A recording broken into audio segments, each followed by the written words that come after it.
जय हिंद दोस्तों। 67वीं प्रारंभिक परीक्षा 67वीं बीपीएससी प्रारंभिक परीक्षा का परीक्षाफल जारी होने के साथ ही 68वीं बीपीएससी प्रारंभिक परीक्षा का नोटिफिकेशन आ चुका है। जैसा कि हम इसके पहले भी जानते थे, आयोग द्वारा भी लगातार कहा जा रहा था कि जैसे ही परीक्षाफल जारी किया जाएगा उसके तुरंत बाद एक आध दिन के अंदर 68वीं बीपीएससी का नोटिफिकेशन जारी कर दिया जाएगा। लेकिन इस बार सबसे ध्यान देने वाली बात है कि बीपीएससी ने दो बड़े बदलाव किए हैं।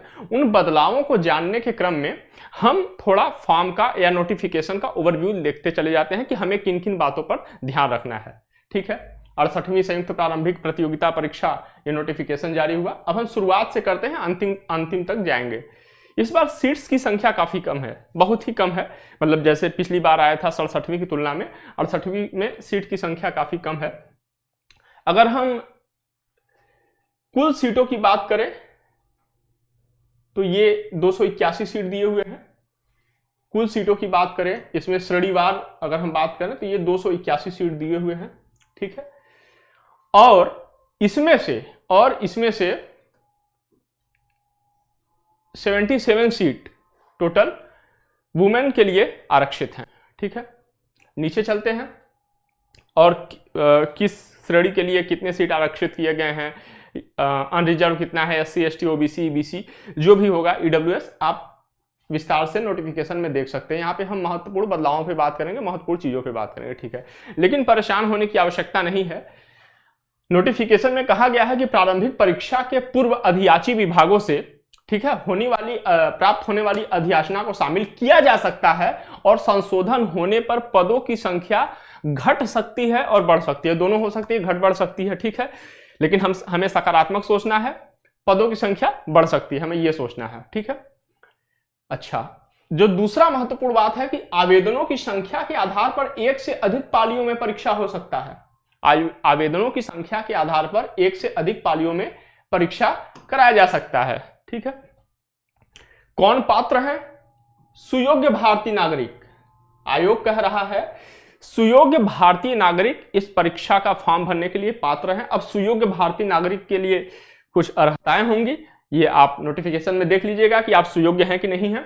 फिर नीचे चलते हैं, यही कलर ठीक है।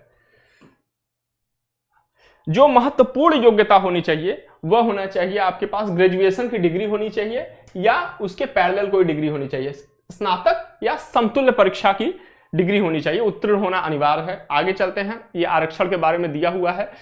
संबंधित श्रेणी जो भी अभ्यर्थी जिस श्रेणी के होंगे आप उसको विस्तार से यहाँ पे देख सकते हैं, इस पर हम चर्चा नहीं करते, हम महत्वपूर्ण बदलावों पर चर्चा कर रहे हैं। ठीक है, तो धीरे धीरे ये भी थोड़ा ओवरव्यू देखते चले जा रहे हैं। अब देखिए यहाँ पे जो है कुछ महत्वपूर्ण जो हमें प्रमाण पत्र प्रस्तुत करने हैं उनके बारे में हम आपको जानकारी दे देते हैं। यहां पे लिखा हुआ है कि आय एवं परिसंपत्ति संबंधी प्रमाण पत्र निर्गत किए जाने की तिथि से, ये देखिए, निर्गत किए जाने की तिथि से 1 वर्ष के लिए वैध माना जाएगा, 1 वर्ष के लिए वैध माना जाएगा। और इस विज्ञापन हेतु वित्तीय वर्ष 2021-22 के आधार पर निर्गत EWS प्रमाण पत्र मान्य होगा। ठीक है, वित्तीय वर्ष 2021-22 के आधार पे जो निर्गत EWS का प्रमाण पत्र होगा वो मान्य होगा, ध्यान रखना है।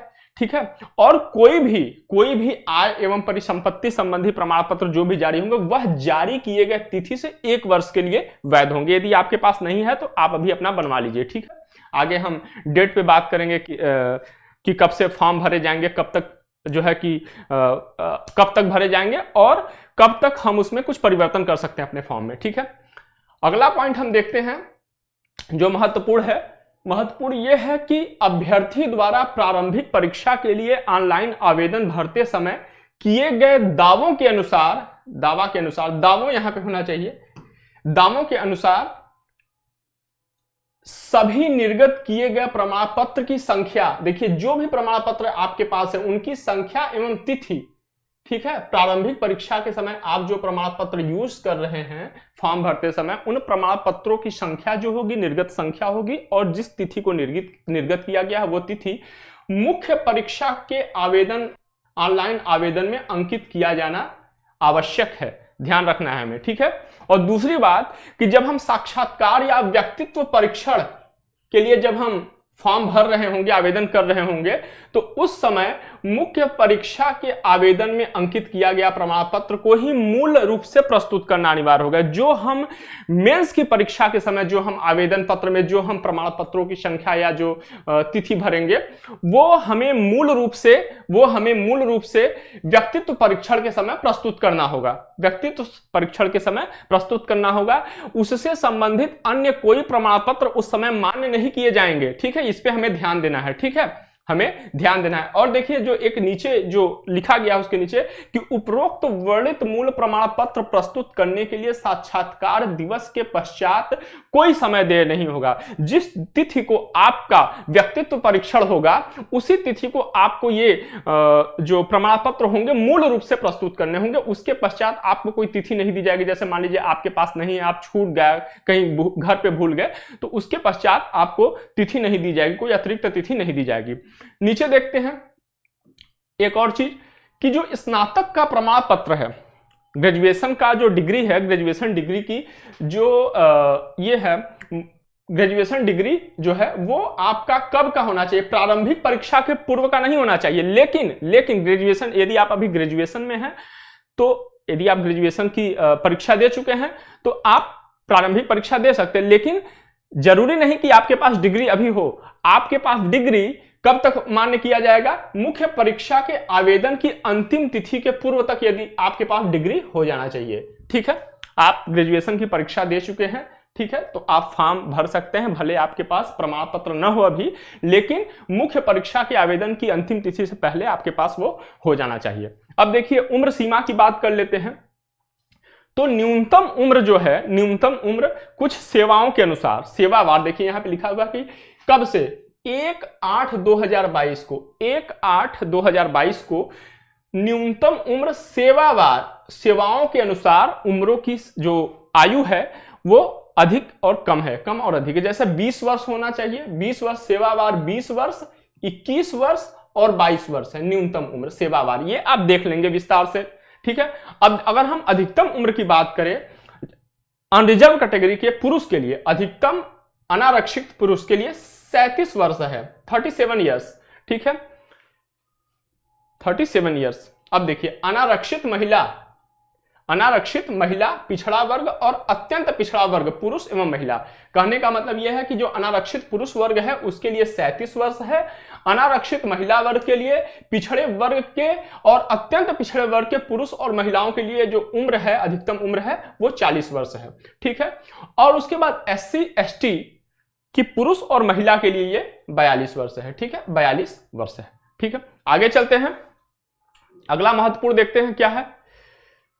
अगला महत्वपूर्ण है ये शुल्क।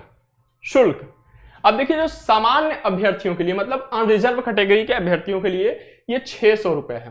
कितने हैं? 600 रुपए। केवल बिहार राज्य के अनुसूचित जाति, अनुसूचित जनजाति के लिए 150 रुपए है, 150 रुपए। बिहार राज्य की अस्थायी निवासी सभी आरक्षित अनारक्षित वर्ग की महिलाओं के लिए 150 रुपए है, ठीक है। दिव्यांग अभ्यर्थियों के लिए, कौन दिव्यांग? जो 40% या उससे अधिक का उनको विकलांगता है, दिव्यांगता है, उनके लिए 150 रुपए या 150 रुपए है। और अन्य सभी अभ्यर्थियों के लिए 600 रुपए है। यदि आप इस कैटेगरी में आते हैं, कैटेगरी 2, 3 और 4, तो आपके लिए 150 रुपए है। और यदि आप कैटेगरी 1 में आते हैं तो आपके लिए 600 रुपए है, कैटेगरी 5 में आते हैं तो भी आपके लिए 600 रुपए है, ठीक है। एक सेकंड, इसको कम कर दें। चलिए आगे देखते हैं क्या है। अब देखिए महत्वपूर्ण परिवर्तन यहां पे किया गया है, यहां पे महत्वपूर्ण परिवर्तन किया गया है। प्रारंभिक परीक्षा जो कि पहली चरण की परीक्षा है, आपको साफ साफ दिख रहा होगा, मैंने 2 कलर का यहां पे यूज किया है। अब देखिए प्रारंभिक परीक्षा क्या होगी, जैसा कि हम सब लोग जानते हैं, केवल सामान्य अध्ययन का होगा पेपर, केवल सामान्य अध्ययन का होगा। सभी प्रश्न वस्तुनिष्ठ होंगे, 2 घंटे की परीक्षा होगी और 150 अंकों की परीक्षा होगी, ठीक है। इसके पहले भी यही होता था, लेकिन दो महत्वपूर्ण परिवर्तन ये हैं। पहला परिवर्तन कि प्रारंभिक परीक्षा में गलत उत्तर के लिए निगेटिव मार्किंग लागू किया जाएगा। नकारात्मक अंकन प्रारंभिक परीक्षा में गलत उत्तरों के लिए नकारात्मक अंकन लागू किया जाएगा। किया जा सकता है, नहीं है, किया जाएगा मतलब निश्चित रूप से लागू किया जाएगा। ठीक है, 2-3 बातें इस पर हम अभी और करेंगे। ये दूसरा पॉइंट भी देख ले हम। जो दूसरा महत्वपूर्ण पॉइंट है यह है कि मुख्य परीक्षा के लिए चुने जाने वाले उम्मीदवारों की संख्या कुल संसूचित रिक्तियों की 10 गुनी होगी। यह भी निश्चित कर दिया गया है। देखिए, निगेटिव मार्किंग निश्चित कर दिया गया है कि होगा ही, और संसूचित रिक्तियों की संख्या 10 गुनी होगी। अब देखिए, इस बार निगेटिव मार्किंग नहीं था। ठीक है, कट ऑफ क्या गया है, बिल्कुल अप्रत्याशित गया है। लगभग 14.5 के आसपास, मतलब 14 गुना लोग मुख्य परीक्षा के लिए क्वालिफाई किए गए हैं। ठीक है, 11,607 अभ्यर्थी क्वालिफाई किए गए हैं। लेकिन इस बार नोटिफिकेशन में क्या कह दिया है कि 10 गुना ही क्वालिफाई किया जाएगा। पहला चीज ध्यान देना है। दूसरा कि निगेटिव अंकन होगा, नकारात्मक अंकन होगा।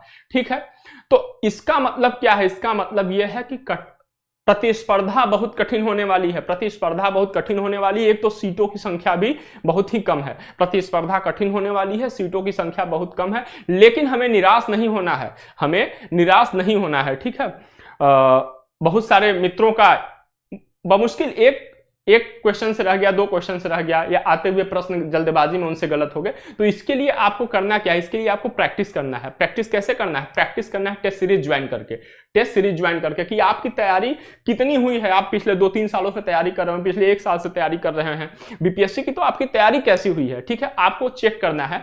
और अब बहुत अधिक संभव है कि प्रश्नों का लेवल भी बढ़ाया जाए, क्योंकि एक सीमा से अधिक हम कट ऑफ नहीं ले जा सकते। ठीक है, किसी भी परीक्षा में। तो प्रश्न संभव है कि प्रश्नों का लेवल भी बढ़े, कठिनता स्तर भी बढ़े, तो उसको ध्यान में रख के हमें सटीक तैयारी करनी है। और आप ये दिए हुए नंबर पे, जैसा कि आपको पता है, संस्थान टेस्ट सीरीज भी लेकर आई है। आपके नीचे जो नंबर स्क्रॉल हो रहे हैं, ये जो आ रहे पट्टी पे, आप उस पर कॉल करके हमसे जानकारी ले सकते हैं। हमारे टेस्ट सीरीज से आप जुड़ सकते हैं। ठीक है, आगे चलते हैं। जो मुख्य बातें और हैं 1-2 उनको देख लेते हैं। ये मेंस के बारे में दिया हुआ है, क्या सब्जेक्ट है, क्या कैसे है, ये सब। ये अब देखिए, हमको क्या देखना है? अब हमको देखना है, तिथि देखना है। ऑनलाइन आवेदन प्रारंभ करने की तिथि 25/11/2022। इसी 25/11/2022 से ऑनलाइन आवेदन होंगे। ऑनलाइन आवेदन भरने की अंतिम तिथि क्या है? 20/12/2022। 25/11/2022 से 20/12/2022 तक ये ऑनलाइन आवेदन किए जाएंगे। बहुत ही 1 महीने से भी कम का समय दिया गया है। ठीक है, लगभग 25 दिनों का समय है। अब आगे देख लेते हैं। जैसे आपने ऑनलाइन फॉर्म भरा, तो रजिस्ट्रेशन करते समय हो सकता है मे भी कुछ गलती हो जाए, नाम में गलती हो जाए, तो उसके लिए क्या विकल्प है? आयोग ने कहा है कि रजिस्ट्रेशन के बाद रजिस्ट्रेशन डाटा को एडिट करने का ऑप्शन रहेगा, जो पेमेंट करने के पूर्व तक ही उपलब्ध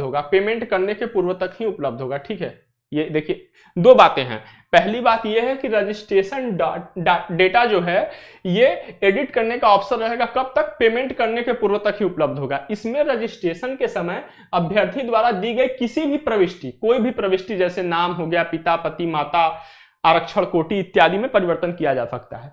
और जो दूसरा महत्वपूर्ण बात है, यहाँ पे जो दूसरी महत्वपूर्ण बात यह है कि पेमेंट करने एवं एप्लीकेशन सबमिशन किए जाने के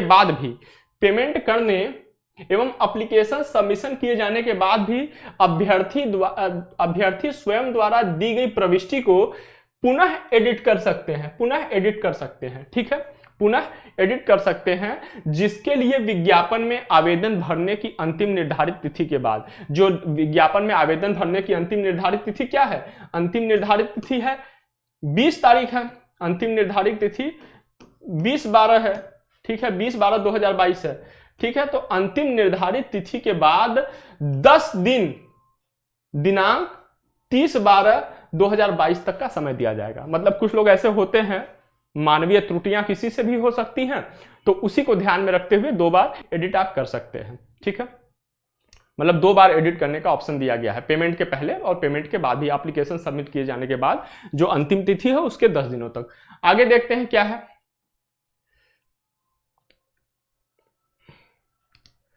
आगे ये महत्वपूर्ण निर्देश है। अब देखिए इसको बहुत ध्यान से रखना है, क्योंकि बहुत सारे अभ्यर्थी, कई बार हमसे भी हुआ है, कई बार और लोगों से भी हो सकता है। क्या है कि वो जो महत्वपूर्ण दिशा निर्देश है कि हमको आवेदन पत्र रखना है। देखिए अभ्यर्थी अंतिम रूप से भरे गए ऑनलाइन आवेदन को सबमिट करने के बाद उसी समय पुनः लॉगिन डैशबोर्ड पर उपलब्ध डाउनलोड फील्ड एप्लीकेशन सेक्शन से भरा हुआ आवेदन पत्र डाउनलोड करके उसकी 2 प्रति निश्चित रूप से प्रिंट करें। डाउनलोड करके तुरंत जब आप फॉर्म भर रहे हैं, लॉगिन करिए, सबमिट कर रहे हैं, लॉगिन करिए। लॉगिन करने के बाद क्या करना है, आपको डाउनलोड फील्ड एप्लीकेशन सेक्शन पे जाना है, वहां से आपके आवेदन पत्र, भरे हुए आवेदन पत्र की प्रति डाउनलोड करनी है और उसकी 2 प्रति आपके पास प्रिंट कराना है, ठीक है। और विज्ञापन से, उसके बाद क्या दिया हुआ कि विज्ञापन से संबंधित वर्णित सभी प्रमाण पत्र कागजात अवश्य सुरक्षित रख ले। विज्ञापन में जो भी मतलब विज्ञापन के अनुसार जो भी आपने आवेदन पत्र में जो भी प्रमाण पत्र की संख्या दी हुई है या प्रमाण पत्र से संबंधित जो भी जानकारी दिए हुए हैं उनको आप अवश्य सुरक्षित रख ले।